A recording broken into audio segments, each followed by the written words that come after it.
இன்னைக்கு காலையில் எங்கள் வீட்டில் அவர் பேங்க் போயிருந்தாராம்மா. போயிட்டு ஆதார் இப்போ புதுசாக அப்டேட் பண்ணணும் இல்லையா அப்படின்னு சொல்லியிருக்காங்க. அப்புறம் பேங்க்கில் அந்த பொண்ணே பண்ணி கொடுத்துருக்குது. பண்ணிட்டு வந்துட்டேன் அப்படின்னாரு.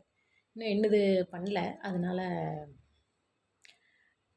மத்தியானமாக போகலாம் அப்படின்னாரு. சரி, ஒரு 3 மணிக்கு நாங்கள் 2 பேர் கிளம்பி போனோம். போயிட்டு சும்மா திருப்பியும் ஃபிங்கர் வைக்க சொல்கிறாங்க, அந்த கைரேகை. அப்புறம் அடுத்தது நம்மளோட கண்விழி அந்த இது எடுப்பாங்க இல்லையா, அது. அப்புறம் ஒரு 2-3 சைனு, அவ்வளோதான். அப்புறம் புதுசாக ஃபோட்டோ எடுத்தாங்க. அப்பாடா, இந்த ஆதார் ஃபோட்டோவிலையாவது கொஞ்சம் அழகாக இருந்தது நம்மப்பா இன்னைக்கு. எடுத்துகிட்டு கம்ப்யூட்டரில் அந்த பொண்ணு காமிச்சிது.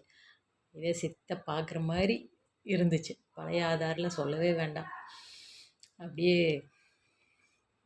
நானுன்னு சொன்னால் நானே நம்ப மாட்டேன், அந்த மாதிரி இருந்துச்சு. இப்போது பரவாயில்ல, கொஞ்சம் நல்லா புதுசாக எடுக்கிறாங்க. நீங்கள் எல்லோரும் ஆதார் ரெனியூவல் பண்ணிட்டீங்களா? ரெனியூவலா, அப்டேட்டா, இதுக்கு என்ன பேருன்னு தெரில. பட் இப்போ பண்ணுறாங்க. போயிட்டு ஃப்ரீயாக இருக்கிற டைமில் போயிட்டு பண்ணிக்கோங்க. இதுக்கு சர்வீஸ் சார்ஜு ஒரு 150 ருபீஸ் அந்த பொண்ணு கேட்டுச்சு. ஸோ அது கொடுத்து, கூட்டம் இல்லை மத்தியானத்துக்கு மேலே, அதனால் 10 மினிட்ஸ்லேயே வேலை முடிஞ்சிருச்சு. போய் பண்ணிட்டு வந்துட்டோம். அது மட்டும் ஏன் பெண்டிங்கில் இருக்குது, நாளைக்கு அதனால் அது போச்சு இது போச்சுன்னு சொல்லுவானுங்க. நீங்களும் போய் ஆதாரை ரெனியூவல் பண்ணிக்கோங்க.